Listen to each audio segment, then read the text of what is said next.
सहनाववतु सहनौ भुनक्तु सह वीर्यं करवावहै तेजस्विनावधीतमस्तु मा विद्विषावहै। ओम शांति शांति शांतिः। ओम गुरुर्ब्रह्मा गुरुर्विष्णु गुरुर्देवो महेश्वरः गुरुरेव परं ब्रह्म तस्मै श्री।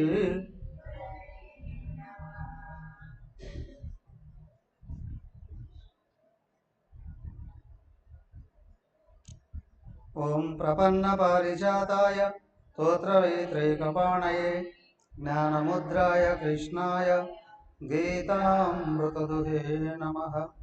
ओम सच्चिदानंद रूपाय विश्वोत्पत्त्यादिहेतवे तापत्रय विनाशाय श्रीकृष्णाय वयं नमः। हरि ओम।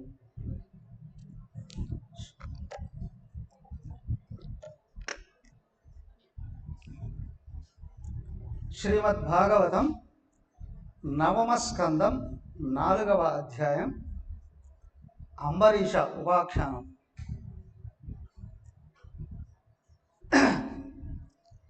అంబరీషుని చరిత్ర ఒక మాటలో భూమండలం అంతా పరిపాలించిన మహాచక్రవర్తి. ఈయన భూమిని అంతటినీ పరిపాలించాడు, చక్రవర్తి.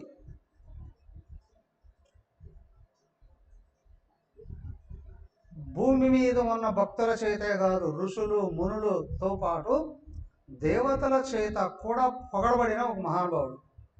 అక్కడ 7వ స్కందంలో ప్రహ్లాదుడి గురించి చెప్పారు. అలాగే ఇక్కడ కూడా ఈయన త్రిమూర్తుల చేత రక్షింపబడుతూ ఉన్న మహానుభావుడు. అయితే ట్విస్ట్, ఈయన గృహస్థే, ఋషులకు కూడా ఆదర్శమయ్యాడు. ఇంకొక విషయం వినాలి. 1 సంవత్సరం పాటు దుర్వాసుడు కోపం కలిగింది అని, సంవత్సరం పాటు కేవలం జలపానంతోనే గడిపాడు. దుర్వాసుడు వచ్చి భోజనం చేస్తేనే నేను చేస్తాను అని. సంవత్సరం పాటు కేవలం జలాన్ని తీసుకుంటూనే గడిపాడు. ఆ దుర్వాసుడు మళ్ళీ తిరిగి వచ్చిన తర్వాత సంవాదం అంతా వస్తుంది. కానీ ఆయన ఆహారం స్వీకరిస్తేనే ఈయన స్వీకరించాడు. అప్పుడు ఆ దుర్వాసుడు వరాలు ఇస్తాడు. ఈ భూమి ఉన్నంత వరకు నీ చరిత్ర మానవుల చేతే కాదు, దేవతల చేత కూడా పొగడబడుతూ ఉంటుంది. దుర్వాసుడు ఇస్తాడు వరాలు. సరే ఏమైందయ్యా చూద్దాం. 33వ పేజీ 2వ భాగంలో. నా భాగో నభగావత్యం యం దదః భ్రాతరః కవిం యవిష్టం వ్యభజందాయం బ్రహ్మచారిణమాగతం భ్రాతరోభాంత కిం మఖ్యం భజామ పితరం తవ త్వామవార్త్యాస్తదా భాంక్షు మా పుత్రక తదా ధృతాః.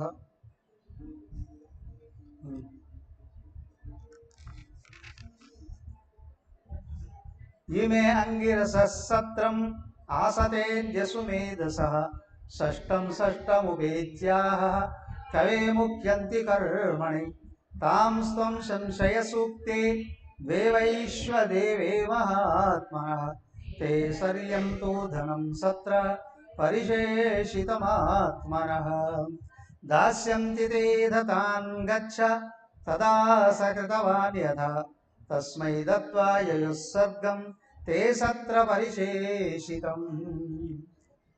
ఏమైందయ్యా? వైవస్వత మనువు కుమారులలో ఒకడు నభగుడు కొడుకు నాభాగుడు. అవునా? అతడు ఆయన పుత్రులు, నభగుని పుత్రులలో చిన్నవాడు. ఈయన కూడా గురుకులానికి వెళ్ళడం, తిరిగి వచ్చేటప్పటికే చాలా రోజులైంది. తన అన్నదమ్ములందరూ ఆస్తిని పనిచేసుకొని, ఇక్కడ చెప్పుకున్నాం కదా నేను, అన్నదమ్ములందరూ ఆస్తిని పనిచేసుకున్నారు సార్. ఆ తర్వాత ఇతను వచ్చి అడిగాడు, అన్నలు నాకు మరి ఆస్తిలో వాటా లేదా అని. అదేంట్రా, నాన్నగారు మాకు పనిచేశారు, పోయి నాన్నగారిని అడుగుపో. నాన్నగారిని అడగమంటే నాన్నగారు, అరే రేపు వాళ్ళకి ఇచ్చేసాను కదరా, మళ్ళీ ఎనిక్కేం తీసుకుంటా, ఇదిగో పలానా చోట ఋషులు తపస్సు చేస్తున్నారు, ఆ తపస్థలానికి వెళ్ళి వాళ్ళకి సేవ చేయబో, యజ్ఞం అయిపోయిన తర్వాత వాళ్ళు స్వర్గానికి వెళ్ళిపోతారు, అప్పుడు అక్కడ మిగిలిన సంపదలన్నీ నీకే ఇచ్చేస్తారు, కోకొల్లలుగా సంపదలు ఉన్నాయి. నేరుగా అక్కడికి వెళ్ళారు, సేవ చేశారు. ఆ తర్వాత ఋషులు, అయ్యా ఈ సంపదలంతా నువ్వే తీసేసుకో అన్నారు.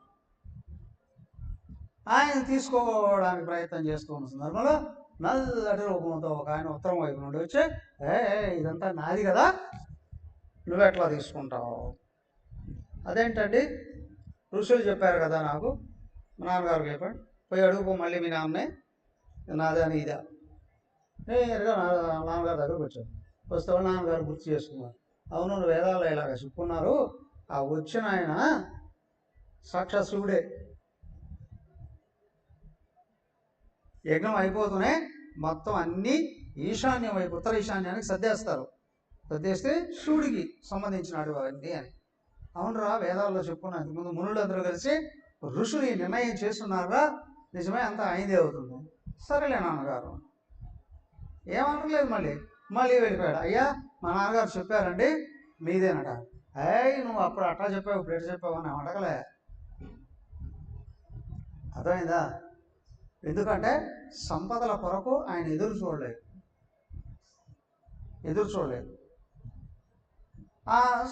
వచ్చిన శివుడు కదా, నువ్వు సత్యం చెప్పావు, సంపదల మీద ఆశ కలగలేదు నీకు, కాబట్టి ఈ సంపదలని నేనేం చేసుకుంటానురా, అన్నీ నీకే ఇచ్చేస్తున్నా. అయితే ఇంకొక విషయం, నీకు నశించిపోయే ఈ వస్తు సంపదలు కావాలన్నా, శాశ్వతమైన ఆత్మ సంపద కావాలన్నా? నేను చూసి నాకు ఆనందం అవుతుంది, సంపదకు ఆశపడలేదు కాబట్టి. నీకు ఈ సంపద కావాలన్నా, ఆ సంపద కావాలన్నా అంటాడు. అయ్యా నువ్వే చెప్తున్నావు కదా, సాక్షాత్ నువ్వే ఇక్కడ ఉన్నప్పుడు నాకు అశాశ్వత సంపద ఎందుకయ్యా, శాశ్వత సంపద అయినా మోక్షం ప్రసాదించాను. 10 రోజులు వెళ్ళి వాళ్ళ చూడ మోక్షం చేయ, అదే తపస్సు అయిపో, నేను మోక్షాన్ని ఇచ్చేస్తాను అన్నాను. వెళ్ళి తపస్సు చేశాడు. భగవంతుడు ప్రత్యక్షమై పరిపూర్ణమైన మోక్ష స్థితిని అందించేశాడు. సత్యానికి, ధర్మానికి ఉన్న విలువ ఇది. ఆలోచిస్తున్నారా? విషయం ఏంటంటే, నేను మాట్లాడేది సత్యమా కాదా, నేను నడుచుకునేది ధర్మమా కాదా, నేను అవకాశవాదిన, ఆశయవాదిన, శాశ్వతత్వాన్ని కోరుకుంటున్నానా, అశాశ్వతత్వాన్ని కోరుకుంటున్నాను? అశాశ్వతమైన దానికోసం, శాశ్వతత్వం కోసం ప్రయత్నం చేసేటువంటి ఉత్తములైనటువంటి వాళ్ళకు అడ్డుపడేటువంటి రాక్షస జాతిలో వాడివి కాదు నేను. అవునా? రాక్షసులు వచ్చారంటే ఏం చేస్తారండి? సజ్జనులందరినీ హింస పెట్టడం, సత్పురుషులందరినీ హింస పెట్టడం, ఋషులని బాధ పెట్టడం, మునులను బాధ పెట్టడం, భక్తుల్ని బాధ పెట్టడం కదా, భగవంతుడికి అడ్డు వెళ్ళడం అనేటువంటిది. అదే కదా భగవంతుడు అవతరించడానికి అవకాశాలు కలిగించేటువంటిది కదా. నువ్వెవరిని ఏం చేయలేదయా, నీ మీద నాకు చాలా ప్రేమ కలిగింది, పరిపూర్ణమైన మోక్షం చేస్తున్నాను హో. Very good. అదైంది. అయిన తర్వాత ఆ విషయం చెప్తూ అయ్యా అప్పుడు ఆ విధంగా అంబరీషుడు తపస్సు ఇదే ఏకాదశి వ్రతం చేశాడు. వ్రతం చేసిన తర్వాత కరెక్ట్గా అంతా అయిపోయింది కదా, అయిపోయి తీర్థప్రసాదాలు తీసుకునే ముందే ఈయన వచ్చేసాడు, దుర్వాసుడు వచ్చేసాడు. దుర్వాసు మహర్షి ఆయన వచ్చాడు. ఆయన వచ్చేటప్పటికి ఏమైంది, అయ్యా మహానుభావ, భక్తులైన వాళ్ళకి మహాత్ములు వస్తే ఎలా ఉంటుంది? లోపల కించిత్ అయిన భక్తి ఉందంటే మహాత్ములు ఇంటికి వచ్చాడనంటే, అది పిలవకుండానే వచ్చాడనంటే ఎంత ఆనందిస్తారా?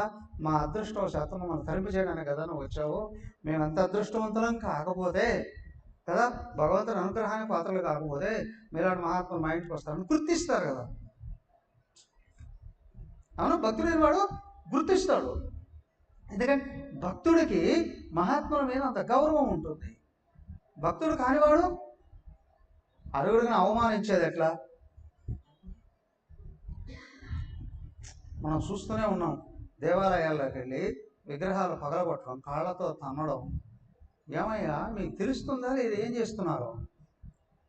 నీకు ఎంత మత పిచ్చి ఉంటే మాత్రం నీ దేవుడు గొప్పోడు అయితే మా దేవుడు గొప్పోడు కదా, అవునా కదా? నీకు దేవుడి గురించి భక్తి అనేది ఉంటే ఏ దేవుడైనా ఒక్కడే కదా. దేవాలయాలకు వెళ్ళి విగ్రహాలు తలకాయల దగ్గర కొట్టేయడం, అవునా? దేవుడి దగ్గరికి వెళ్ళి ఆయన ఆభరణాలను అపహరించేసేయడం, రథాలు కాల్చేయడము, దేవాలయాలు కూల్చేయడం, ఏమిటి ఇదంతా? రాక్షసత్వమా కాదా? రాక్షసత్వమా కాదా? సో కాబట్టి ఇక్కడ ఏంటంటే భక్తులు రక్షించుకోవాలి, ఆర్తిగా భగవంతుని ప్రార్థించాలి, ప్రార్థించి రక్షించుకోవడానికి ప్రయత్నం చేస్తే అవకాశం. లేదంటే దేవుడు చూసుకుంటాడు, లేనంటే చూసుకుంటాడు దేవుడు, వీళ్ళకి అవసరం లేనప్పుడు నాకెందుకులే అంటాడు, అవునా కదా? వీళ్ళకే అవసరం లేనప్పుడు నాకెందుకు. కానీ అడిగితే ప్రయత్నిస్తే ఆయన ఏకాదశి వ్రతం పూర్తి చేశాడు, తీర్థం ప్రసాదాలు తీసుకుపోయే సమయంలో వచ్చేసాడు. అది జరుగుతున్న సమయంలో వచ్చాడు. ఆయన అయ్యా సమయానికి వచ్చాము మమ్మల్ని ఆశీర్వదించండి అని అంటే, నేను పక్కనే నదికి వెళ్ళి అవునా స్నానం చేసి సంధి పరచుకొని వస్తాను అన్నా. తిరుసంధ్యలో వెళ్ళి ఇటు వచ్చేటప్పటికి చాలా లేట్ అయిపోతుంది. ద్వాదశ గడియలో రాబోతూ ఉంది. ఏకాదశి అయిపోయింది, ఇక ద్వాదశ గడియల్లో ప్రసాదం తీసుకరించాలి. ఏకాదశి అంతా వ్రతం. ఆయన టైంలో మొత్తం భూమండలం అంతా ఏకాదశి వ్రతం చేసేదట. మహారాజు గారి కాలంలో భూమండలం అంతా చేశారు. ఏకాదశి కావచ్చు, ఏదైనా కావచ్చు, దేవుడి పేరుతో ఉపవాసం చేస్తే శక్తి వస్తుందా లేదా? వస్తుందా లేదా? అవునా? అక్కడ రామాలయ ప్రతిష్ఠ చేయడానికి 75 ఏళ్ళ పైన ఉన్న 78 ఏళ్ళ ఆయన ప్రధానమంత్రి గారు ఏం చేశారు? 10 రోజులు ఉపవాసం చేశాడు. ఆ రాముడు ఎక్కడెక్కడ తిరిగాడో అన్ని ప్రదేశాలు తిరిగాడు. భూమి మీద రాముడు ఎక్కడికెక్కడికి వెళ్ళి ఉన్నాడో, ఏ ప్రదేశాలు తిరిగాడో అన్నీ ఫైట్ పెట్టుకొని మొత్తం అన్నీ తిరిగి అన్ని చోట్ల నుండి జలాన్ని స్వీకరించి తీసుకొచ్చాడు. అవునా? ఇక్కడ ప్రతిష్ఠ పూర్తి అయ్యేంత వరకు ఆహారం స్వీకరించలేదు, కేవలం జలంతోనే ఉన్నాడు. ఏమయ్యా, ఎందుకయ్యా? ఆయనకి తెలుసు ఏంటి అంటే, ఊరికే ప్రతిష్ఠ నా పేరు కోసం ఈ ప్రతిష్ఠ కాదు, లోకం బాగుపడడానికి, లోకం రక్షించబడడానికి ప్రతిష్ఠిస్తున్నాం. కాబట్టి ఆయన ఎక్కడెక్కడ తిరుగున్నాడో, ఎవరెవరిని అనుగ్రహించున్నాడో ఆ శక్తులన్నీ ఇక్కడికి వస్తే దేశం ఇంకా కొంచెం ఎక్కువగా అనుగ్రహించబడడానికి అవకాశం ఉంటుందని. అలాగే భూమిని అంతా పరిపాలిస్తున్నాడు అంబరీషుడు. ఆయన వ్రతం చేస్తున్నాడంటే భూమి మీద ప్రజలందరూ చేస్తున్నారు. భూమి మీద ఉన్న ప్రజలందరూ చేస్తున్నారు. ద్వాదశ గడియలు రాబోతూ ఉన్నాయి. ప్రసాదం స్వీకరించకపోతే ఫలం రాదు. ఏం చేయాలి? మీమాంస. చుట్టూ ఋషులు కూడా ఉన్నారు. ఈయనేమో మహాముక్కూపి, ఎవరు? దుర్వాసుడు కదా. అతిథిగా వచ్చిన వాళ్లకు ప్రసాదం పెట్టుకుని ముందు ఇవ్వకుండా ఎవరికి ఇవ్వకూడదు. పైగా ఋషి కదా, అయినా చదువు కదా, మహాత్ముడు కదా, వాళ్ళకి ఇవ్వకుండా మిగతా వాళ్ళకి ఎవరికి ఏమి ఇవ్వకూడదు. ఈయనకి తెలిసింది. అయ్యా పక్కన ఉన్నారు పురోహితులు. పురోహితులు ఎవరు? మహర్షులు. వాళ్ళని అడిగాడు, అయ్యా మీమాంస ఏం చేద్దామని అన్నాడు. నిజమే, అతిథికి ఆతిథ్యం ఇవ్వకుండా, పైగా ఆయన ఋషి, ఆయన శివస్వరూపుడు, సాక్షాత్ శివుడే, శివాంశ భూతుడే. ఆయనకి ఇవ్వకుండా నువ్వు ప్రసాదం స్వీకరించకూడదు. కానీ ఇప్పుడు దేశమంతా, ఇప్పుడు భూమి అంతా ఆచరిస్తుంది. ఈ గడియలు దాటాయిరా అంటే ఫలం పోతుంది. కాబట్టి ఏం చేస్తావంటే జల ఆపోషణ చేయవయ్యా, దోషం లేదు అన్న. జలాన్ని స్వీకరించు, దోషం ఉండదు. ప్రసాదం స్వీకరించుకో, తీర్థ ప్రసాదం స్వీకరించుకో, కేవలం జలాన్ని స్వీకరించు. నువ్వు ఏకాదశి వ్రతం పూర్తి చేసినట్టు ఉంటుంది కదా, అతిథికి గౌరవం ఇచ్చినట్లు ఉంటుంది. కరెక్ట్గా ఈయన ఆపోషణ చేసే సమయానికి ఆయన దిగేశాడు. ఏం చేయాలి? ఇప్పుడు ఆయనకు కోపంలో అషాఢానికి వచ్చింది. నేను ఇక్కడికి వస్తే నన్ను కాదని నువ్వు స్వీకరిస్తావన్న కోపం వచ్చింది. ఆయన జడ ఒకటి తీసి విసిరేసి, నువ్వు నీ వంశం సర్వనాశనం అయిపోదురు కాక అని అలా విసిరేశాడు. విసిరేస్తే ఆయన ఏం చేయలేదు. నారాయణ, అయ్యా పండితులైన వాళ్ళు శాస్త్రబద్ధంగా ఏదైతే చెప్పారో అదే చేశాను. నారాయణ, లోకాన్ని రక్షించవయ్యా, ఈ మహానుభావుడి యొక్క కోపం నుండి అన్నాడు. ఆయన నిజంగా భక్తుడైన వాడు మహాత్మను అవమానించడానికి ప్రయత్నం చేయడు, తిరస్కరించడానికి ప్రయత్నం చేయడు. అవమానించాలి అని అనుకోవడం వంశం నాశనం అవుతుంది. ఇదే ఈయన విషయంలో, దూర్వాసుడి విషయంలోనే, అక్కడ రాముడి విషయంలో చివరికి ఉత్తరాఖండ్లో వస్తుంది. అక్కడికి వెళ్ళి లక్ష్మణుడు ఆపుతాడు. నన్ను లోపలికి పంపిస్తావా, పంపించవా? పంపించలేదంటే నిన్ను, నీ రాముడిని, లోకాన్ని అంతటిని భస్మం అయ్యేటట్టు శాపం పెడతానంట. వెంటనే పంపించేస్తాడు. వాళ్ళ అన్న నియమం పెట్టున్నాడు, నేను పిలిచేంతవరకు ఎవరిని లోపలికి పంపించకూడదు, మనం పంపిస్తే నీ శిరచ్ఛేదన చేయాల్సింది వస్తుంది అని అన్నాడు. ఆయన అనుకున్నాడు, నా శిరస్సు పోతే పోయిందిరే, లోకం రక్షించబడాలని లోపల పంపించేసాడు. తర్వాత దేశ బహిష్కరణ చేయాల్సింది వచ్చింది. లక్ష్మణస్వామిని దేశ బహిష్కరణ చేశాడు. కాకపోతే ఏంటి, అవతార పరిసమాప్తి జరుగుతుంది.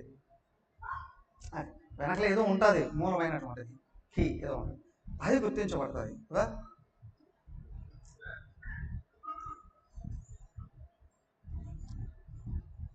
సో కాబట్టి ఇక్కడ ఇదేం చేస్తున్నాడు, తీసుకు వచ్చాడు ఆయన, జడ తీసి విసిరేశాడు. ఒక పెద్ద శక్తి పుట్టింది, అది రాక్షస స్వరూపం, కత్తి చేత పట్టింది. అంటే నోట్లోంచి మంటలు రిజల్తున్నాయి. వెళ్ళి అంబరీషుడి మీదకి కత్తి ఎత్తుకొని వెళ్ళి నరికేస్తానని. అంబరీషుడు భయపడలేదు. నిజమైన భక్తుడికి దేహతాత్మ్యం ఉండదు, లోకం బాగుపడాలనుకుంటాడు అంతే. నిజమైన భక్తుడికి అయ్యో నేను చచ్చిపోతానే, నన్ను చంపేస్తాడేమో అని అనుకోడు కదా. ఈయన వెంటనే ఏం చేశాడు, నారాయణుడి వైపు తిరిగి ఆయన్ని ఆర్తిగా ప్రార్థించాడు. నారాయణుడు ప్రార్థించాడు.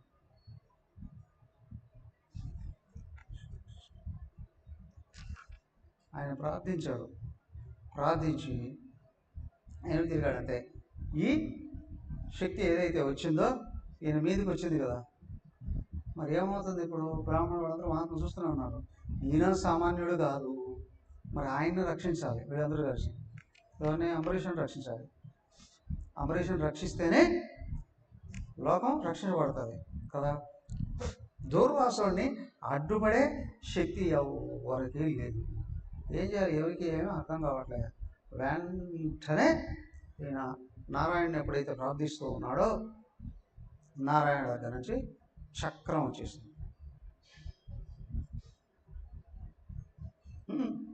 ఆయన చక్రం ఉందిగా, ఎవరిది? నారాయణ భగవానుడు చక్రం వచ్చేసింది నేరుగా. చక్రం వచ్చి ఈ శక్తి ఉందే, శక్తి తల కట్ అయిపోయింది, భస్మం అయిపోయింది. అది వదలలేదు, నేరుగా దూర్వాసుడి మీదకి వచ్చింది. దూర్వాసుడిని తలదా కొట్టడానికి రెడీ అయిపోయింది. దూర్వాసుడికి భయం కలిగింది, పరిగెత్తుకుంటూ వెళ్ళాడు. వెళ్ళి తిరిగి ఏం చేశాడు, మొత్తం భూమి అంతా తిరిగాడు. ఎవరు ఆయనకు రక్షణ చేయలేదు. ఆయన పరిగెత్తుకుంటూ స్వర్గలోకానికి వెళ్ళాడు. ఇంద్రుడు కూడా కనిపించడం లేదు. బ్రహ్మదేవుడి దగ్గరికి వెళ్ళాడు. బ్రహ్మదేవుడి దగ్గరికి వెళితే ఆ బ్రహ్మదేవుడు కూడా అన్నాడు, స్థానం అది 53 శ్లోకం. స్థానం మదీయం సహ విశ్వమేతదు క్రీడావసానే ద్విపరార్థ సంజ్ఞే భ్రూభంగమాత్రేణ హి సంధి దక్షో కాలాత్మనో యస్య చిరో భవిష్యతి. అహం భవో దక్ష భృగు ప్రధాన ప్రజేశ భూతేశ సురేశ ముఖ్య సర్వే వయం యన్నియమం ప్రపన్నా ముజ్ఞర్పితం లోకహితం మహామహ. ఏమయ్యా ఆయన దగ్గరికి వెళ్ళి, ఓ ప్రభు బ్రహ్మదేవా రక్షించవయ్యా రక్షించవయ్యా. మొట్టమొదట వాళ్ళ నాన్నగారి దగ్గరికి వెళ్ళాడట. ఎవరు నాన్న? దూర్వాసుడు నాన్న. ఎవరు? అత్రి అనసూయ వాళ్ళ తల్లిదండ్రులు. అత్రి అనసూయలు. దత్తాత్రేయుడు సోదరుడిన. దత్తాత్రేయుడికి సోదరుడు దుర్వాసుడు. చంద్రుడు ఇంకొక సోదరుడు చిన్నవాడు. బ్రహ్మదేవుడు చంద్రుడిగా పుడతాడు, శివుడు దుర్వాసుడుగా పుడతాడు, విష్ణువు దత్తాత్రేయుడిగా పుడతాడు. నేరుగా పరిగెత్తుకుంటూ నాన్నగారి దగ్గరికి వెళ్ళిపోయాడు. నాన్నగారు అన్నారు, అదే విష్ణు చక్రం రా, ఎవడో ఆపలేడు అని. పరిగెత్తుకుంటూ బ్రహ్మదేవుడి దగ్గరికి వెళ్ళాడు.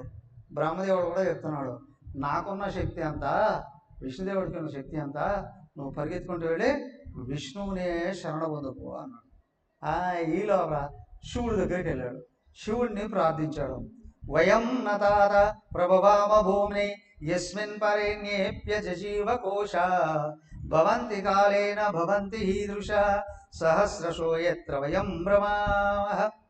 ఆయన దగ్గరికి వెళ్ళి ఎప్పుడైతే శివుడి దగ్గరికి వెళ్ళి ఎవరు అనుకున్నాడు, నాకు గురువు విష్ణుదేవుడు, ఆయన కోపం వస్తే నేను అట్లా వెళ్తాను, నువ్వు ఆయన దగ్గరికి వెళ్ళు. ఈ లోపల ఈయన ఇంకా సనక సనందనాథులు ఉన్నారే, వాళ్ళని కూడా బతిమాలుకున్నాడు. ఎవరు కాదన్నారు. నారాయణుడి దగ్గరికి వెళ్ళిపోయాడు. నారాయణ దగ్గరికి వెళ్ళి ఆయన అక్కడ ఉన్నాడట. ఎక్కడ ఉంటాడు నారాయణుడు? 61. సందఖ్యమానో జితశస్త్రవక్నిన తత్పాదమూలే పతితం సనే పదు ఆహాచ్యుతానంద సదీప్సిత ప్రభు కృతాగ సమ్మావహి విశ్వభావన అజానతాతే పరమానుభవం కృతం మయాగం భవత ప్రియాణం విదేహితస్యావచితిం విధాల ముచ్చేతయన్నాం యుదితే నరకూమి. ఆయన దగ్గరికి వెళ్ళిపోయాడు. విష్ణుదేవుడి దగ్గర పరిగెత్తుంటూ వెళ్ళి, అయ్యా మహావిష్ణు కాపాడు కాపాడు తండ్రి. ఆయన అంటున్నాడు ఏమని?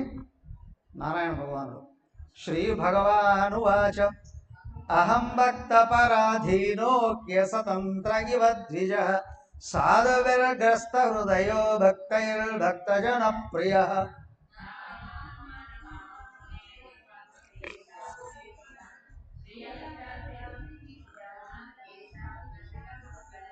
ఏ దారాగార పుత్రాప్తాన్ ప్రాణాన్ విత్తమిమం పరం హిత్వా మాం శరణం జాత కథం మయి నిర్బద్ధ హృదయా సాధవః సమదర్శన వశీకుర్వంతి మాం భక్త్యా సత్శ్రియ సత్పతిం యథా. ఆయన అహం భక్తపరాధీనః అస్వతంత్రః ఇవ. ఆయన వేసాడు, అయ్యా నేను భక్త పరాధీనునయ్యా అంటే నేను భక్తుల మాటకు లోబడి ఉంటానయ్యా. భక్తులు ఎడ చెప్తాడు వింటానయ్యా.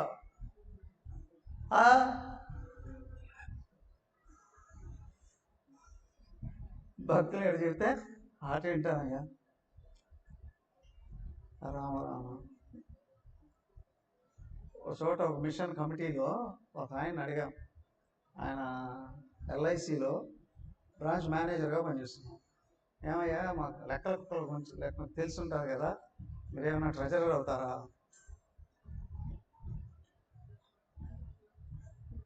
ఏమని ఉంటాడు ఆయన?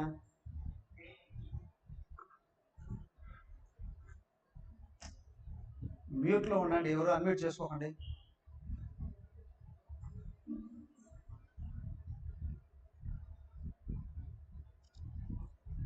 ఆయన ఏమన్నాడు తెలుసా? మా ఆవిడని అడిగి చెప్తాను. అవునా? ఆలోచించి చెప్తానో, రేపు చెప్తానో లేదా ఏమైనా పనులు ఉన్నాయి ఏమన్నా అనొచ్చు కదా. నేరుగా ఒకేసారి మా ఆవిడని అడిగి చెప్తాను. ఏమన్నా ఇప్పుడు ఆయన పెద్ద జాబ్ హోల్డరే కదా, రిటైర్ అయ్యాడు. మా ఆవిడకి చెప్తానండి, ఆమె ఏం చదువుకుంది? 4-5 చదువుకుంది, 4-5 చదువుకుంది. అవునా? ఇప్పుడు ఆమె చెప్పింది విని ఇక్కడికి వచ్చి ఏం చేస్తాడు? సరే కానీ ఇంత పెద్ద చదువుకొని అంత పెద్ద జాబ్ చేస్తున్నాడు కదా, మరి ఆమె కోసం ఎట్లయ్యాడు?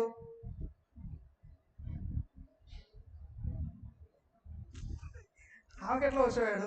ఏమీ లేదండి, ఇది కొంచెం పెద్దది చేసుకుంటే ఎవడైనా, అవునా కదా, ఇది ఇలా వెడల్పుగా చేసుకుంటే ఎవడైనా ఏం చేస్తాడు? బ్రతికట్టి కాంప్రమైజ్ అయిపోతాడు. అదే ఇక్కడ ఏమండి స్వామి మీరు విమర్శిస్తున్నానా? ఆత్మ విమర్శ ఉండాలి. ఇక్కడ ఏంటి అంటే బుద్ధి మనసుని అనుకూలంగా మలుచుకుంది. ఇప్పుడు సతీ అనసూయాదేవిగా ఉంటాయి, ఆమె అనొచ్చు నా భర్తను అడిగి చెప్తాను అని, అవునా కదా. ఇప్పుడు ఆయన ఆమెని పొగిడాడు, ఎందుకు? ఆమె శక్తి త్రిమూర్తులు వశం చేసుకుంది, అది వేరు. మాట్లాడడం అనేది వేరు కదా. నేనేరుగా అడిగి చెప్తాను అని అంటే, సో కాబట్టి అక్కడ ఏంటంటే ఆయనకి ఇది బుద్ధి పనిచేయట్లేదు.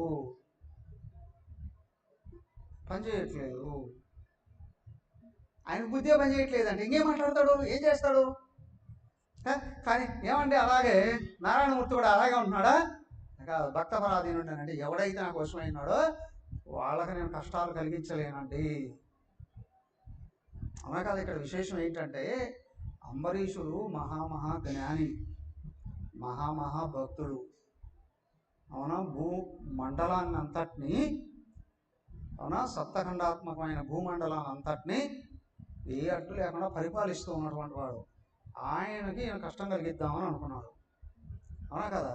ఇప్పుడు అది ఈయన విష్ణుదేవుడు కానీ మాఫీ చేస్తే మళ్ళీ వెళ్ళాడు అట్లాంటి వాళ్ళ మీద ఈయన నాకు అక్కడ ఉంది కదా, నా ప్రధానమంత్రి నా మాట అంటాడు, ముఖ్యమంత్రి ఏమైనా చేస్తాను అన్నాడు, అవునా కదా. కాబట్టి ఇక్కడ ఏంటంటే భగవంతుడు ఏం చేస్తాడు అంటే, ఎవరు నిజంగా భగవంతుడిని సర్వసమర్పణ చేసుకొని నువ్వే నాకు కావాలి అనుకున్నాడో, అంటే మోక్షం కావాలి అనే సంకల్పంలో ఉంటూ ఉన్నాడో వాడి కష్టం కలగకుండా ఏం చూసుకుంటాడు. అయితే ఇక్కడ ఏంటంటే అంబరీషుడికి నిజంగా ఆస్తి ఉంటే రాజ్యాన్ని ఎందుకు పరిపాలన చేస్తున్నాడండి? ఆయనకి లేదు, ఈయన పెట్టాడు అక్కడ నాకు ప్రతినిధిగా ఉండాలి అని. అర్థమైందా? మహాభక్తుడు మహాజ్ఞాని రాజు అయితే ఎలా ఉంటుంది రాజ్యం ఎలా ఉంటుంది, అవునా కదా. ఆయన ఎవరు? యోగి ఆదిత్యనాథ్ ముఖ్యమంత్రి అయినప్పుడు ముఖ్యంగా కమ్యూనిస్టులు అందరూ తోలనాడారు, అవునా. ప్రతిపక్షంలో ఉన్న అందరూ తోలనాడారు. మీకు ఎవడు దొరకలేదు ముఖ్యమంత్రి, పోయి సన్యాసం తీసుకొచ్చి పెట్టారే అన్నా. ఇప్పుడు ఆయన పేరు చెప్తే, అవునా కాదా, గడగడలాడుతున్నారు. ఆయన ఏమయ్యా నిజంగా పరిపాలన చేయగలిగే శక్తి పరమ భక్తుడైనటువంటి వాడికే నిజంగా ఉంటుంది. ఆయన నా వాళ్ళు కాని వాళ్ళు అనే భావం రానివ్వడు. అలాంటి మహామహా చక్రవర్తులలో ఏమంటే ఈ పిల్లలు లేరా, ఇది మమకారం లేదా అంటే పిల్లలు ఉన్నారు కానీ ప్రేమ ఉంది కానీ మమకారం లేదు. ఆయనకు పిల్లలు ఉన్నారు, ప్రేమ ఉంది, మమకారం లేదు. ఆయనకు మమకారం లేదు, అందుకే అంత ధర్మబద్ధంగా ఆయన పరిపాలన చేస్తున్నాడండి. అందుకే ఈయనకు ఆటంకం కలిగించడానికి ఈయన ఎవరిని యాక్సెప్ట్ చేయరు కదా. మహా ఋషులైనా సరే ఎవరైనా వచ్చి అడ్డుపడ్డా ఐ డోంట్ కేర్ అనేస్తారు. వీలు కాదండి అని, అయ్యా నన్ను ఏం చేయమంటావు అని కాళ్ళు పట్టుకున్నాడట, పోయి ఆయన్ని అడుగుపో అన్నాడు. ఓ ఆయన్నే అడుగుపో, ఆయన అయితేనే నీకు సరైన జవాబు చెప్తారు. సరైన జవాబు చెప్తారు. మనం నిజంగా భగవంతుడిని లోపల పట్టుకొని ఉంటే మనం బయట చేసే పనికైనా లోపల చేసిన సాధనకైనా ఎవడో అడ్డు పడలేడు. ఇది గుర్తించాలి. బాగా గమనిస్తూ ఉంటే భక్తులకి ఎవరు అడ్డుపడుతున్నారో అడ్డు ఎవరు తొలగిస్తారు? ఈ భక్తుడు అనుకుంటాడు ఇది నీ పనేయ్యా, నీ ఇష్టం ఉంటే జరుగుతుంది, నీ ఇష్టం లేకపోతే జరగదు, అంతే కదా, ఇది జరిగితే నాకేం, జరగకపోతే నాకేమి, కానీ నా బాధ్యత ఉంటే పనిచేస్తూ ఉంటా, తొలగించుకోవాల్సింది అడ్డు నువ్వే అని. అడ్డుపడే వాళ్ళ మనసులో అయినా మార్పుని తెస్తాడు వింటే భగవంతుడే. ఎవరు అడ్డుపడుతున్నారో వాళ్ళ మనసులో మార్పుని తెస్తాడు ఎదిగేటట్టు. వెళ్ళలేదంటే వాడిని తీసి పారేస్తాడు. వాడు ఇంకా అడ్డు వస్తున్నాడు, వాడు తలకాయ తీసేస్తాడు. Is it right? అవునా? అదే జరిగేది లోకం అంతా కూడా. ఈ చక్రం ఏం చేసింది? దూర్వాసుడు తల తీసేయడానికి ప్రయత్నం చేసింది. దూర్వాసుడు వరగాలి, ఆయన పోయి ఆయన అడుగుమానేశాడు. అంతే. పోయి నువ్వు ఆ అంబరీషుణ్ణి శరణాగతుడు వైపు అన్నాడు. థింక్, ఆ అంబరీషుడు శరణాగతుడు వైపు అన్నాడు. ఈయన కూడా ఇంకేం ఆలోచన చేయలేదు. ఇంత ఇంత తిరిగాడు కదా. 1 year పట్టిందట అప్పటికి. 1 సంవత్సరం పట్టిందట. ఈయన ప్రసాదం తీసుకోలేదు కదా, ఆయన కూడా తీసుకోలేదు. ఎవరు? అంబరీషుడు. అట్లా ఉన్నాడు ఆయన. ఆయన మహానుభావుడు. ఆయన వచ్చి ప్రసాదం ముట్టుకుంటేనే తీసుకుని, లేకపోతే నేను ఏం తీసుకున్నాను. ఏమంటే సంవత్సరంలో ప్రసాదం ఉంటుందంటారా? ఆయన వచ్చినప్పుడు మళ్ళీ చేయిస్తారా కావాలని అనుకుంటే. వ్రతం అయితే అయిపోయింది కదా, వ్రతం అయితే సంపూర్ణం అయింది కదా. సో కాబట్టి ఆయన కోసం ఈయన వెయిట్ చేసి అట్లా ఉన్నాడట. ఆయన నేరుగా వచ్చి మళ్ళీ ఏం చేశారు? ఈయన్ని శరణాగతులు అవుతున్నాడు. ఎవరిని? అంబరీషుడు. అనపడ్డాడు. ఆయన ఎగిరిపడి లేచి, మహాప్రభు నువ్వు మహాత్ముడివి, ఋషులకే శ్రేష్ఠుడివి కదా. ఏమన్నాడు చూడండి, 5వ అధ్యాయం. అంబరీషవువాచ త్వమగ్నిర్భగవాన్ సూర్యః త్వం సోమో జ్యోతిషాం పది త్వమాపస్త్వం క్షితిర్వ్యోమ వాయుర్మాత్రేంద్రియాణి చ. 44వ పేజీ. సుదర్శన నమస్తుభ్యం సహస్రారాచ్యుత ప్రియ సర్వాస్త్రఘాతిన్ విప్రాయ స్వస్తి భూయ ఇడస్వదే త్వం ధర్మస్త్వమృతం సత్యం త్వం యజ్ఞోఖిల యజ్ఞభుక్ త్వం లోకపాల సర్వాత్మా త్వం తేజ పౌరుషం పరం. అయ్యా, ఎప్పుడైతే అంబరీషుడి దగ్గరికి వెళ్ళి శరణాగతుడు అయ్యాడో ఆయన ఎగురుపడి లేచి ఆ అంబరీషుడిని పొగుడుతున్నాడు. ఎవరు? సారీ, దూర్వాసుడిని పొగుడుతున్నాడు అంబరీషుడు. దూర్వాసుడిని ఏమని? ఆయన మొట్టమొదట ఈ చక్రం ఉంది కదా, విష్ణుచక్రాన్ని, ఆయన్ని పొగిడాడు. అయ్యా, ఓ శ్రీహరి చక్రరాజమా, నువ్వే తేజోమూర్తివైన అగ్నివి, నువ్వే సూర్యుడివి, నువ్వే చంద్రుడివి, అవునా? ఈ పృథివీలో ఉన్నటువంటి పంచభూతాలు కూడా నువ్వే అయి ఉన్నావు. వీటికి మూలమైనటువంటి శబ్దస్పర్శ ఆది తన్మాత్రలు ఉన్నాయే, అవి కూడా నువ్వే అయి ఉన్నావు. నీకు నమస్కారం అయ్యా. నా మీద ప్రేమతో నారాయణమూర్తి నిన్ను పంపించాడయ్యా. అయ్యా, ఇదిగో త్వం ధర్మస్త్వం మృతం సత్యం త్వం యజ్ఞో అఖిల యజ్ఞముఖో త్వం లోకపాల సర్వాత్మ త్వం తేజ పౌరుషం పరం. ఆయన కొడుతున్నాడు. నువ్వు ధర్మ స్వరూపానివి, పరబ్రహ్మమునివి, సత్యాన్ని రక్షించేది నువ్వే, యజ్ఞయాగాలు నిర్వహించేది, వాటిని రక్షించేది, వాటిని అనుగ్రహించేది కూడా నువ్వే అని ఆ చక్రాన్ని మొట్టమొదట పొగుడుతున్నావు. అయ్యా, ఈ మహర్షిని రక్షింపవయ్యా. ఓ చక్రరాజమా, ఓ సుదర్శనమా, నువ్వు మొట్టమొదట నీ కోపాన్ని ఉపసంహరించి ఈ మహర్షిని, ఈ మహాత్ముని రక్షించవయ్యా.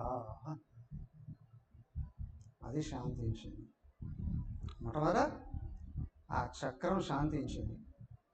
శాంతించిన తర్వాత ఇప్పుడు ఏమైందయ్యా? ఈయన్ను కూడా పొగడాడు. ఎవరు?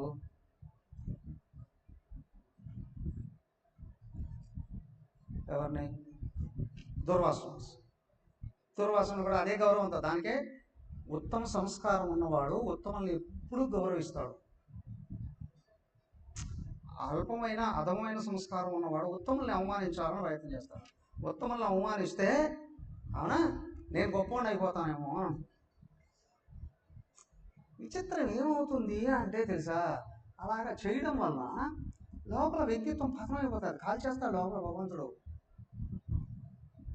ఎక్కడ సత్పురుషుల్ని అవమానించాలి అనే సంకల్పం ఉంటుందో, దెబ్బ కొట్టాలనే సంకల్పం ఉంటుందో, లోపల పుణ్యఫలాలన్నీ కాలిపోతాయండి.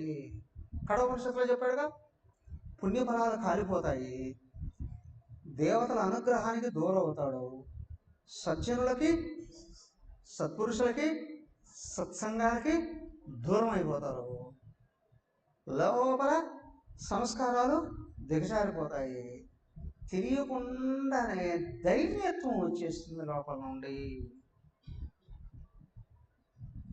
ఒక రకమైన వేదన పైకి పరిగెత్తుతుంది, పైకి వచ్చేస్తుంది, వేదన పైకి వచ్చేస్తుంది అని దుర్వాసులు పైకి అన్నీ కనిపిస్తున్నాయి పైకి కదా. ఈయనే వెళ్ళి ఆయన నమస్కారం చేశాడు. ఆయన వచ్చే కాలంలో పడ్డాడు, కానీ ఈయన వెళ్ళి ఆయన కాదు. ఎవరు?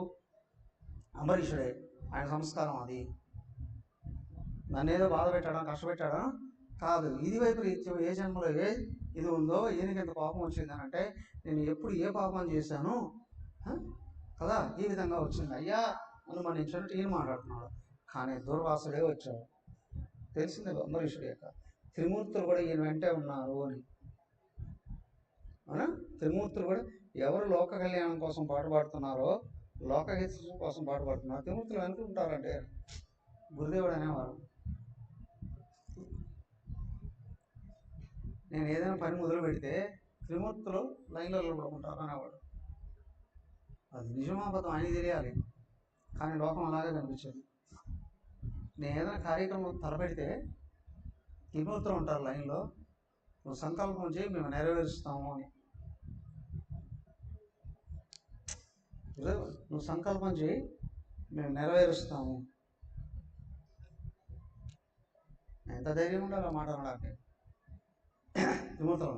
అవునా? అదే కనిపించేదిగా ప్రపంచంలో. ఆయన ఎక్కడ ఏది అడుగు పెట్టినా ఏమీ వచ్చాయి పైకి. ఎంత ఎన్ని రకాలుగా లోక కళ్యాణం జరిగింది.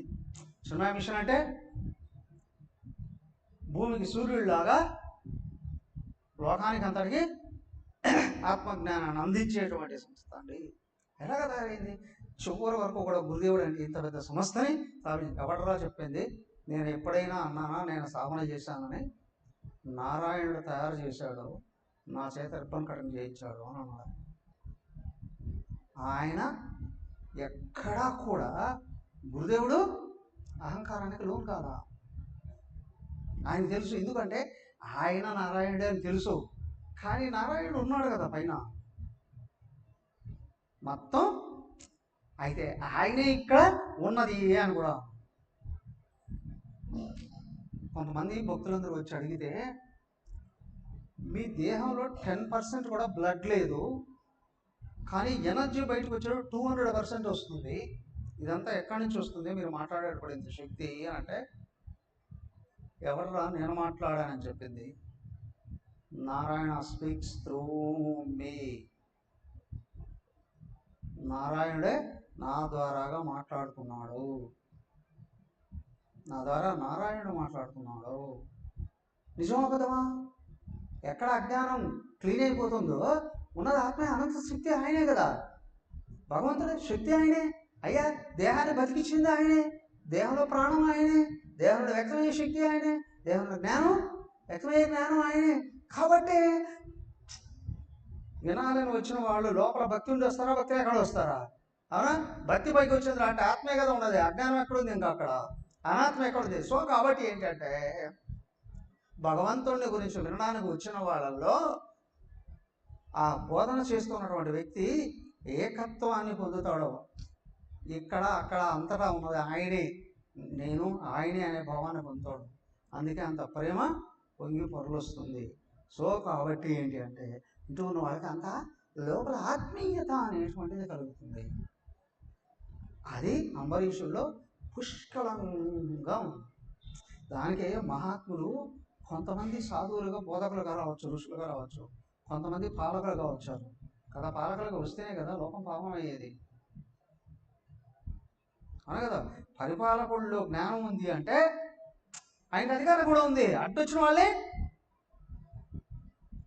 వేసేస్తాడు ఆయనే అక్కడ కదా. కానీ ఆ పనులు కూడా ఏం చేయలేదు ఆయన. ఎందుకంటే వచ్చిన ఆయన దూర్వాసుడు మహర్షి, సాక్షాత్ శివుడే ఆయన. కానీ ఎందుకు చేశాడండి తర్వాత చూద్దాం. కానీ ఇప్పుడు ఆ దూర్వాసుడే తిరిగి అంబరీషుని పొగుడుతున్నాడు. చూశాడు కదా ఈయనకి ఎంత బలం ఉంది, ఎంత బలం ఉంది అంబరీషుడికి. కేవలం మనుషుడు తగ్గాడు అంతే ఆయన బలం కదా. నువ్వు ఒకటి చూడంటే ఏమో దేహంలో బలం ఉందా, కత్తి బలం ఉందా, ఖడ్గం బలం ఉందా, ఏం బలం ఉంది? అయ్యా ఏదో బలం ఉందండి. ఓ సంవత్సరం పాటు ఏం తినకుండా అట్లాగే ఉన్నాడు. ఆయన వచ్చేంతవరకు ఎదురు చూశాడు. ఆయన ఏదో బయటికి వెళ్ళాడు, తిరిగి వచ్చేదాకా చూద్దాము అని అట్లాగే ఉన్నాడండి. ఈయన బలం ఏమంటారండి? వైకుంఠం నుండి చక్రమే వచ్చిందండి రక్షించడానికి. ఆయన ఎవరో అన్నారు, ఒక ఆయన ఎవరో ముఖ్యమంత్రి డిప్యూటీ ఎవరో ఆయన వచ్చి అక్కడ మీటింగ్ పెట్టి మాట్లాడితే కొన్ని రాష్ట్రాలు కదిలిపోయాయి, ఆయనకి వ్యతిరేకంగా పనిచేయడానికి ప్రయత్నం చేసే. కానీ ఆయనకు వెనకలుందా బలం, ఢిల్లీ నుండి బలం ఉందండి. అదే కదా, అక్కడి నుండి ఉందండి బలం. ఈయనకి ఎక్కడి నుంచి ఉంది? వైకుంఠం. ఒట్టి వైకుంఠమా? బ్రహ్మలోకం, కైలాసం, స్వర్గలోకం, అందరూ ఈయన వెనకలు ఉన్నారు. అందరూ ఈయన వెనకలు ఉన్నారు, ఈయనకి వెనకలు ఉన్నారు. అప్పుడు చిదానందజీ మహారాజ్, దేవలయ సొసైటీ, స్థితప్రజ్ఞుడు అని ఎవరు ఆయన మహానుభావుడు. ఆయనతో పాటు మహానుభావులు ఉండేవారట అప్పట్లో. చిన్మయానంద ఇంత ప్రచారం ఎలాగా చేయగలుగుతున్నారండి అని అంటే అనేవారట, భూమి మీద ఉన్న మహాత్ములందరూ ఆయన వెనకలు ఉన్నారయ్యా అని. ఇప్పుడు ఈ జ్ఞానం భూమికి అవసరము, భూమి మీద ఉన్న ప్రజలకి. అందరూ మహాత్ములు ఆయన వెనకలుండి ఆయన నడిపిస్తున్నారయ్యా. అలాగా అంబరీషుడు వెనక అందరూ ఉన్నారు. ప్రాక్టికల్గా చూశాడు దూర్వాసుడు, ప్రాక్టికల్గా చూశాడు. వచ్చి ఈయన అంటున్నాడు, ఏమంటున్నాడో చూడండి. 14వ శ్లోకం 45. అహో అనంత దాసానాం మహత్వం దృష్టమద్యమే కృతాగసోపి యద్రాజన్ మంగళాని సమీహసే దుష్కరక్కోను సాధూనాం దుస్త్యజో వా మహాత్మనాం యై సంగృహీతం భగవాన్ సాత్వతాం వృషభో హరి యన్నామ శృతిమాత్రేణ పుమాన్ భవతి నిర్మలః తస్య తీర్థవదక్యం వా దాసానామవశిష్యతే రాజన్ననుగృహీతోహం త్వయాది కరుణాత్మనా మదఘం పృష్ఠతః కృత్వా ప్రాణాయన్మేభిరక్షిత రాజా తవ కృతాహారః ప్రత్యాంగమనకాంక్షయ శరణాపుపసంగృహ్య ప్రసాద్య సమభోజయతు. ఆయన అన్నాడు, అహో అనంతదాసాన మహత్వం దృష్టం అద్యమే. భక్తుల యొక్క అనంతమైనటువంటి భక్తుల యొక్క పాద ధూళి మహిమ నేను చూశానయ్యా. ఆద్యమే దృష్ట, ఇప్పుడు నేను చూస్తున్నాం మహాభక్తుల యొక్క మహత్వ స్థితి నేను చూస్తున్నా. కృతాగసోపి యద్రాజ మంగళాని సమీపమే. అయ్యా చాలా చాలా ఆశ్చర్యకరంగా ఉంది. నీకు శుభమోగాక. నీలాంటి వాడు భూమి మీద ఉండాలి. నీలాంటి వాడు ఉంటేనే భూమి చక్కగా దుష్కరహకు అను సాధువునా దుస్తేజోగా మహాత్మ. అయ్యా మహాభక్తుడైనటువంటి వాడిని ఎవడైనా ఏం చేయగలడండి? ఏం చేయగలడండి? అవునా? ఆయన కంటుపోతే ఎవడైనా సరే ఏమైనా అయిపోతాడండి. అయ్యా మహాభక్తుడికి సర్వతీర్థాలు కూడా సమం కావండి. తస్య తీర్థపదకిం వా దాసానాం అవశిష్యతే. భగవంతుడి యొక్క భక్తులైనటువంటి వాళ్ళకి సర్వతీర్థాలలో స్నానం చేసి పూజలు చేసి యజ్ఞయాగాదులు చేస్తే ఎంత బలం వస్తున్నామని సమానం కావండి. రాజన్ అనుగృహీత అహం, నీ చేత నేను అనుగ్రహించబడ్డా. ఏమన్నాడు? ఈయన ఆగిపోమంటేనే ఆగింది విష్ణుచక్రం. వేడుకున్నాడు కదా విష్ణుచక్రాన్ని, ఆగిపోవడం లేదు, వేడుకున్నాడు. అయ్యా నువ్వే సర్వేశ్వరుడివి, సర్వనాయకుడివి, భగవంతుడివి అని అన్నాడు. అందుకే ఆగిపోయింది అది కదా. అయ్యా నీ వల్ల నేను అనుగ్రహించబడ్డానయ్యా, లేకపోతే ఆ చక్రం నన్ను చంపేసి ఉండేదయ్యా, ఆ చక్రం నన్ను చంపేసి ఉండేదయ్యా. ఎవరి పేరు చెప్తే సర్వదేవతలు అనుగ్రహిస్తారో అలాంటి వాడు అయ్యాను. రాజా తం అకృతహార ప్రత్యాగమనకాంక్షయ. రాజా నువ్వు ఆహారం స్వీకరించకుండా నా కోసం ఎదురు చూసావే, ఇంత గొప్పవాడు ఎవరుంటారయ్యా? శరణా ఉపసంగృహ్య ప్రసాద్య సమభోజనం. అయ్యా ఓ అంబరీష మహారాజా, అవునా? ఇప్పుడు ఈయనకు ఆహారం పెట్టాడు ఫస్ట్, ముష్టాన్న భోజనం అంటే ఈయనకు షడ్రసోపేతమైన భోజనాలు తయారు చేసి ముందు ఆయనకు వడ్డించాడు, ఆయన చేత ప్రసాదం స్వీకరించాడు, ఆయన చేతిలోంచి ఏం స్వీకరించాడు మళ్ళీ. అందుకే ఆయన అంటున్నాడు, నీలాంటి మహానుభావుడు ఎవరుంటారయ్యా, ఎవరుంటారా? ఆయన చెప్తూ ఉన్నాడు ఏంటి అంటే, ఈయనకు దూర్వాసుడట రకరకాలుగా అనుగ్రహాన్ని ఇచ్చాడట. ఎవరు? ఈయన దూర్వాసుడు. నువ్వు భూమి ఉన్నంత వరకు నీ పేరు ఉంటుంది, నీకు సరిసమానమైన వాడు ఒడవలేడు, మహాచక్రవర్తి భక్తాగ్రేశ్వరుడు అవుతావు, అవునా? నీలాంటి గుణాలని ఉపాసించే వాళ్ళకు కూడా ఉత్తమోత్తమైనటువంటి జీవితం కలుగుతుంది అయ్యా, నిన్ను అనుసరించే వాళ్ళందరూ కూడా తరిస్తారయ్యా అని ఇన్ని విషయాలు చెప్తున్నాడు. ఇంతకు ఎవరయ్యా ఈయన? శివాంశ సంభూతుడే కదా, అవునా కదా? దూర్వాసుడికి అంత కోపం ఎందుకండి? పోయి ఆయన అడుగు తెలుస్తుంది కదా. ఆయనకి ఎత్తు కోపం అంటే ఆయన దగ్గరికి వెళ్ళు. ఆవిడెవడో అనట క్వశ్చన్ అండ్ ఆన్సర్స్ చేస్తాను. అప్పుడప్పుడు గురుదేవులు ఒక్కరోజు ప్రోగ్రామ్కి ఏదైనా వచ్చారనుకోండి, క్వశ్చన్ అండ్ ఆన్సర్ సెషన్ పెడతాడట, ప్రశ్నల జవాబులు. పెద్ద పెద్ద వాళ్ళు అందరూ వస్తారు, ఏమో సమస్యలు, ఎన్నెన్నో సమస్యలు ఉంటాయి. ఊరికి సరదా కాదు కదా ఇది, జీవిత సమస్యలు ఉంటాయి, అవన్నీ సమస్య. వాడు ఎవడో ఒకడు క్వశ్చన్ అడిగాడట, ఏంటి నీ నస్యం పెట్టేవాడు గురుదేవుడు. ఎందుకు అంటే ఆయనకి గుండెలో 4 వాల్స్లో ఒకటే పని చేసేదట, ముక్కు 2 రంధ్రాల్లో ఒకటే పని చేసేదట గురుదేవుడికి.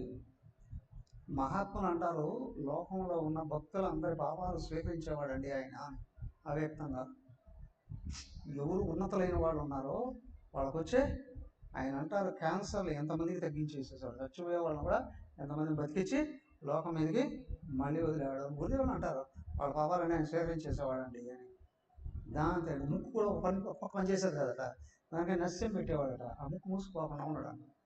వాడెవడో అన్నాడట, మీరు సాధువు కదా, మహాత్ముడు కదా, మహాత్ములుగా బలహీనతలు ఉండకూడదని అంటారు కదా, మీరు ముక్కు కూడా ఎందుకు పెడుతున్నారు, ముక్కు కూడా ఎందుకు పెడుతున్నారు? ఆయన ఇవన్నీ ఎక్స్ప్లెయిన్ చేయాలి నాడకే.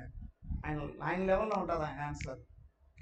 నా ముక్కు దాకా వచ్చావురా, తల దాకా రా అర్థమవుతుంది. అవునా? ముక్కు దాకా వచ్చావు, తల దాకా రా అర్థమవుతుంది. సిల్లీ థింగ్ ఇవన్నీ ఆయన అడిగేదే. ఎవరో పక్కన స్వామి ఏంటి ఇక్కడ కథ అడగాలి, అవునా? అలాగా ఉండేటువంటి ఆయన జవాబులన్నీ కూడా. అయ్యా దూర్వాసుడు ఎవరయ్యా అంటే సాక్షాత్ శివుడే. దూర్వాసుడు కానీ ఈ పని చేయకపోయిందంటే అంబరీషుడు గొప్పతనం లోకానికి ఎప్పుడు తెలిసేది? అర్థమైందా? తర్వాత మహాత్ములు అంటారు ఈ అంబరీషుడు గొప్పతనాన్ని లోకానికి అంతటికీ తెలియడం కొరకు, అవునా, అలేం తప్పులు ఈ నెత్తినేసుకున్నాడండి ఆయన. అవధూత చక్రవర్తి అండి ఆయన అవధూత చక్రవర్తి అండి. దానికే ఎక్కడెక్కడ భక్తుల్లో గొప్పతనం ఉంటుందో అది పైకి తీయడం కొరకు ఈయన అట్లాగా చేసేవాడు. మహాత్ముల యొక్క చరిత్రలు ఏమని చెప్తాం కదా, సదాశివుడే కదా ఆయన, అవునా కదా? విష్ణుదేవుడు మళ్ళీ ఆయన దగ్గరికి ఆయన కాళ్ళ మీద కూడా అని అంటాడా? తెలిసి ఇదంతా వెనకల వాళ్ళ నాటకం అనేది కూడా. కాకపోతే ఇక్కడ ఏంటి అంటే మహాభక్తుడైన వాళ్ళని త్రిమూర్తులు కూడా ఎట్లా రక్షిస్తారు? కోపం వస్తే ఋషులకు కూడా ఎంత పరాభవం జరుగుతుంది. సరే, భక్తుడు గొప్ప, జ్ఞాని గొప్ప? జ్ఞానంతో కూడిన భక్తుడు గొప్ప, జ్ఞానరహితుడైన భక్తుడు కాదు. అవునా కదా? అయ్యా, నిజమైన భక్తుడికి దేవుడు ఎక్కడ కనిపించాలి? ఎక్కడ కనిపించాలి? అందరిలో కనిపించాలి. అందరిలో కనిపించాలి, కనీసం మహాత్ములైనా కనిపించాలి కదా. సాధు సత్పురుషుల్లోనైనా దైవం. అవునా కాదా? మా దగ్గరికి ఎవరు వస్తారో, స్వామి మీరు నమస్కారం. ఏమయ్యా, అందరూ ఆయనే కదయ్యా అంటే, మీరు దేవుడు స్వామి జనరల్గా అంటారు. దేవుడు మరి నువ్వెవరయ్యా అంటే, మీ తర్వాతనే మేము. మీ తర్వాతనే జ్ఞానం ఉంది అక్కడ, కానీ స్థాయి అది మేము ఇంకా ప్రపంచాన్ని కూడా ఆశ్రయించున్నాము అనేటువంటి విషయంలో మనశ్శుద్ధి అనేది ఉన్నప్పుడు ఏమవుతుంది? ఎవరిలో ఏ స్థాయిలో దైవత్వం ఉట్టుపడుతూ ఉన్నదండి. దైవత్వం ఎక్కడి నుంచి పైకి వస్తుంది? వాళ్ళు ఏం చేస్తున్నారు, ఎందుకోసం చేస్తున్నారు, ఎవరి కోసం చేస్తున్నారు, వాళ్ళేం తెలుస్తుంది కదా. మూర్ఖుడైతే తెలియదు, కానీ జ్ఞాని అయితే లోపల జ్ఞానం చెప్పి బోర్డు పెట్టుకొని వస్తుందా, నేను జ్ఞాని నేను జ్ఞాని అని. అవునా కదా? భక్తి జ్ఞానాలు అంతఃకరణ శుద్ధితో నిజాన్ని తెలుసుకునేటట్టు చేస్తాయి. అవునా? ఎక్కడ ఏం నిజాలు ఉన్నాయో అవి తెలిసేటట్టు చేస్తాయి కదా. కాబట్టి ఏంటంటే దూర్వాసుడు అంబరీషుడు గొప్పతనాన్ని బయటగా తీయడానికి ఈయన ఎత్తున వేసుకున్నాడు. అబ్బాయి అవన్నీ ఈయన మీద వేసుకున్నాడు. నిజమా అబద్ధమా? నిజమా అబద్ధమా? అంబరీషుడికి తిరుగులేదు.